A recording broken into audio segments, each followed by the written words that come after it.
Bismillahirrahmanirrahim.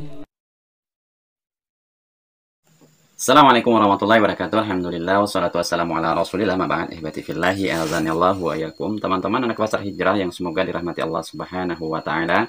Masih terkait Bapak Idrus Ramli. Memang Bapak Idrus Ramli ini teman-teman ya, gemar sekali fitnah sana fitnah sini, seakan dia itulah yang di atas kebenaran, padahal aslinya rungkat.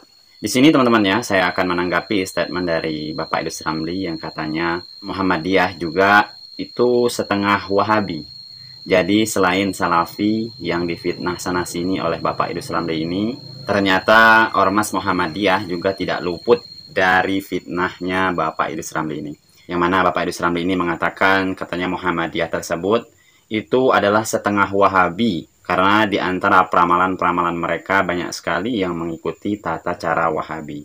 Jadi secara tidak langsung teman-teman ya, Bapak Idrus Ramli ini menuduh Ormas Muhammadiyah tersebut setengah kufur. Karena kemarin Bapak Idrus Ramli mengatakan orang-orang Salafi Wahabi itu telah kufur. Wahabi ini mengapa menjadi ancaman bagi kita?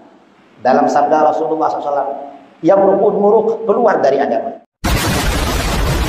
Dan sekarang Ormas Muhammadiyah dikatakan setengah Wahabi. Jadi otomatis orang-orang Muhammadiyah tersebut itu dikatakan setengah kufur. La haula wala quwata illa billah. Oke teman-teman ya, coba kita langsung simak saja pernyataan dari Kiai Idrus Ramli yang bergelar Singa Aswaja. Bedanya Wahabi dengan Muhammadiyah. Muhammadiyah ini memang setengah Wahabi. Kok setengah Wahabi? Saya baca putusan tarjih Muhammadiyah. Di dalam akidah ini menggabungkan antara akidah Wahabi dengan akidah Aswaja. Kalau Ahlus Sunnah, wahdaniyat itu ada 3. Allah Maha Esa di dalam azat, Maha Esa dalam sifat, Maha Esa dalam perbuatan. Wahabi tauhidnya ada 3. Tauhid rububiyah, tauhid uluhiyah, tauhid asma wa sifat. Muhammadiyah ambil dari Aswaja 2, dari Wahabi 1. Kata Muhammadiyah, Allah itu Maha Esa dalam zat, Maha Esa dalam sifat, lalu Maha Esa dalam uluhiyah. Karena Muhammadiyah mengambil tauhid uluhiyahnya Wahabi, maka Muhammadiyah melarang tawassul, tabarruk, istighatsah dan menganggapnya syirik. Ini kesamaan Wahabi, Muhammadiyah dengan Wahabi. Yang kedua, Wahabi ini tidak, Muhammadiyah ini tidak bermadhab. Karena tidak bermadhab, maka kecenderungannya di dalam ibadah cocok pada Wahabi. Yang cocok dengan Wahabi ini karena tidak bermadhab. Yang ketiga, Muhammadiyah ini semboyannya pemurnian agama. Karena pemurnian agama maka suka membid'ahkan. Kalau yang tauhid uluhiyah itu suka mensyirikkan, kalau yang pemurnian agama itu suka membid'ahkan. Itu ajaran Muhammadiyah. Itu ajaran pokoknya 3. Saya baca di kitab-kitab mereka. Bahkan di fatwa-fatwa tarjih Muhammadiyah yang juga suka membid'ahkan, menyalahkan. Padahal yang disalahkan gak salah, cuma dia gak tahu itu. Ini yang lucu ya, ada tokoh Muhammadiyah. Ada tokoh Muhammadiyah sering buka kitab hadis, melarang sholat qobliyah Jumat. Alasannya apa? Sholat qobliyah Jumat itu gak ado. Mengapa gak ado? Gak sama dengan sholat zuhur katanya. Ikut ahli hadis. Jawaban kita, yang ahli hadis bukan kamu. Siapa? Yang ahli hadis Imam Bukhari. Imam Bukhari dalam sahihnya menganjurkan sholat qobliyah Jumat. Nah, Muhammadiyah ini mirip Wahabi, sering bawa propaganda kembali pada Quran dan hadis. Lalu mereka melarang sholat qobliyah Jumat, ikut mazhab ahli hadis. Imam Bukhari menganjurkan sholat qobliyah Jumat. Di Sahih Bukhari ada babus sholati qablal jum'ah rak'atain wa ba'daha rak'atain. Bab anjuran sholat qabliyah Jumat 2 rakaat dan ba'diyah Jumat 2 rakaat. Lalu Imam Bukhari menyampaikan dalilnya. Yang pertama dalil umum hadis Ibnu Mas'ud, ala baina kulli adzanaini shalatun. Ingat, setiap antara azan dan iqamah ada sholat. Maksudnya sholat qabliyah. Sebelum sholat Jumat ada azan, ada iqamah, berarti ada sholat qabliyah. Yang kedua, Imam Bukhari mengkiaskan sholat Jumat dengan sholat zuhur. Sholat zuhur ada qabliyahnya, Jumat ada qabliyahnya.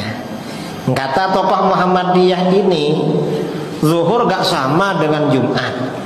Kira-kira saudara lebih percaya sama dia apa sama Imam Bukhari itu kira-kira? Dan kenapa teman-temannya Bapak Idrus Ramli ini tidak menyukai orang-orang yang berpegang teguh kepada Al-Quran dan Sunnah, yang memberantas khurafat, seperti halnya Ormas Muhammadiyah dan Salafi? Karena memang jelas di dalam Ormas Muhammadiyah tersebut itu sangatlah sensitif dengan kata-kata khurafat. Jadi dari dulu memang Ormas Muhammadiyah ini pemberantas TBC, tahayul, bid'ah, dan khurafat. Makanya Muhammadiyah tersebut dicap setengah Wahabi, kata Bapak Idrus Ramli ini. Memang sudah jelas teman-temannya, mendengar dari pernyataan Bapak Idrus Ramli tadi, memang Bapak Idrus Ramli ini tidak rela jika orang-orang penyembah kubur atau bertabaruk ke kubur tersebut dilarang. Karena memang Bapak Idrus Ramli ini pencinta kubur. Atau dengan kata lain, kuburiun, yaitu pencinta kubur. Jadi memang begitulah, jika khurafat dan kesyirikan sudah mendarah daging, jika melihat orang-orang memberantas hal tersebut, pasti Bapak Idrus Ramli ini tidak akan suka. Dan akhirnya fitnah sana fitnah sini, sehingga sasaran Bapak Idrus Ramli ini, jika ada orang yang tidak suka dengan orang-orang yang bertabaruk ke kuburan tersebut, maka tidak segan-segan Bapak Idrus Ramli ini mengecap Wahabi. Itu jurus andalannya, Wahabi, Wahabi, Wahabi. Ya begitulah teman-teman ya, kerjaan dari Bapak Idrus Ramli ini. Yang kemarin Bapak Idrus Ramli memfitnah Syekh Muhammad Nasaruddin Albani. Sekarang malah Ormas Muhammadiyah yang jadi korban fitnahnya Bapak Idrus Ramli ini. Memang sangat keji teman-teman ya, fitnah dari Bapak Idrus Ramli ini. Berawal dari meninggalnya Ustadz Yazid Abdul Qadir Jawas kemarin, yang mana Bapak Idrus Ramli mengatakan kematian Ustadz Yazid Abdul Qadir Jawas tersebut disamakan dengan kematiannya Abu Jahal. Dan ini malah merembet ke sana kemari, akhirnya Ormas Muhammadiyah pun menjadi korban.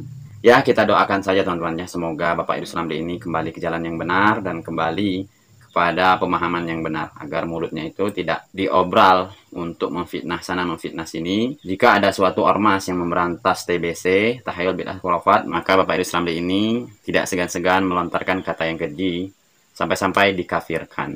Jadi secara tidak langsung teman-teman ya, Bapak Idrus Ramli ini menuduh Ormas Muhammadiyah itu setengah Wahabi.